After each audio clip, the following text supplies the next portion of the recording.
Do you think stroke can happen without warning? ನಮಸ್ಕಾರ, ನನ್ನ ಹೆಸರು doctor Vijay Prakash, Anya hospital critical care team doctor. Stroke ಅಲ್ಲಿ ಎರಡು ಟೈಪ್ಸ್ ಬರುತ್ತೆ.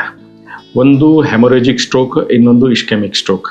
ಹೆಮೊರೇಜಿಕ್ ಸ್ಟ್ರೋಕ್ ಅಂತಂದ್ರೆ ಮಿದುಳಲ್ಲಿ ರಕ್ತಸ್ರಾವ ಆಗಿರುತ್ತೆ, ಯಾವುದಾದ್ರೂ ಬ್ಲಡ್ ವೆಸಲ್ ರಪ್ಚರ್ ಆಗಿ ಅಲ್ಲಿ ಬ್ಲಡ್ ಹೊರಗಡೆ ಬಂದಿರುತ್ತೆ. ಇಸ್ಕೆಮಿಕ್ ಸ್ಟ್ರೋಕ್ ಅಂತಂದ್ರೆ ಈ ಬ್ಲಡ್ ವೆಸಲ್ ಅಲ್ಲಿ ಬ್ಲಡ್ ಕ್ಲಾಟ್ ಆಗಿರುತ್ತೆ. ಕೆಲವೊಬ್ಬರಿಗೆ warning signs in the form of giddiness, ನಡಿಬೇಕಾದ್ರೆ ಸ್ವಲ್ಪ ಬ್ಯಾಲೆನ್ಸ್ ತಪ್ಪೋದು, ಮಾತಾಡ್ತಾ ಇರ್ಬೇಕಾದ್ರೆ ಸಡನ್ ಆಗಿ ಸ್ವಲ್ಪ ತೊದಲೋಕ್ ಸ್ಟಾರ್ಟ್ ಆಗೋದು, ನಾವು 40 ಕ್ರಾಸ್ ಆಗಿದ್ದೀವಿ, ಪ್ಲಸ್ ನಮಗೆ ಡಯಾಬಿಟಿಸ್, ಹೈಪರ್ ಟೆನ್ಷನ್ ಇದೆ ಅಂತಂದ್ರೆ keep your blood pressure under check. Same goes with diabetes. Eating right food at right times, ಆಮೇಲೆ adequate rest, smoking, alcohol consumption, ಆಮೇಲೆ ಇನ್ನುಳಿದ ಹ್ಯಾಬಿಟ್ಸ್ ಲೈಕ್ ಟೊಬ್ಯಾಕೋ, ಚೀವಿಂಗ್, ಈ ಥರದ್ದೆಲ್ಲ ನೀವು ಅವಾಯ್ಡ್ ಮಾಡಬೇಕು ಸ್ಟ್ರಿಕ್ಟ್ಲಿ.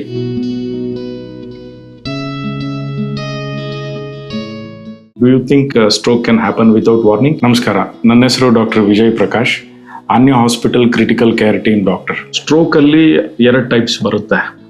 ಒಂದು ಹೆಮೊರೇಜಿಕ್ ಸ್ಟ್ರೋಕ್, ಇನ್ನೊಂದು ಇಸ್ಕೆಮಿಕ್ ಸ್ಟ್ರೋಕ್.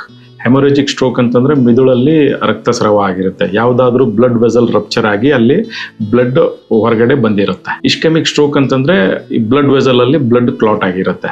ಕೆಲವೊಬ್ಬರಿಗೆ warning signs in the form of giddiness, ನಡಿಬೇಕಾದ್ರೆ ಸ್ವಲ್ಪ ಬ್ಯಾಲೆನ್ಸ್ ತಪ್ಪೋದು, ಮಾತಾಡ್ತಾ ಇರ್ಬೇಕಾದ್ರೆ ಸಡನ್ ಆಗಿ ಸ್ವಲ್ಪ ತೊದಲೋಕ್ ಸ್ಟಾರ್ಟ್ ಆಗೋದು, ನಾವು 40 ಕ್ರಾಸ್ ಆಗಿದ್ದೀವಿ, ಪ್ಲಸ್ ನಮಗೆ ಡಯಾಬಿಟಿಸ್, ಹೈಪರ್ ಟೆನ್ಷನ್ ಇದೆ ಅಂತಂದ್ರೆ keep your blood pressure under check. Same goes with diabetes. Eating right food at right times, ಆಮೇಲೆ adequate rest, smoking, alcohol consumption, ಆಮೇಲೆ ಇನ್ನುಳಿದ ಹ್ಯಾಬಿಟ್ಸ್ ಲೈಕ್ ಟೊಬ್ಯಾಕೋ, ಚೀವಿಂಗ್, ಈ ಥರದ್ದೆಲ್ಲ ನೀವು ಅವಾಯ್ಡ್ ಮಾಡಬೇಕು ಸ್ಟ್ರಿಕ್ಟ್ಲಿ.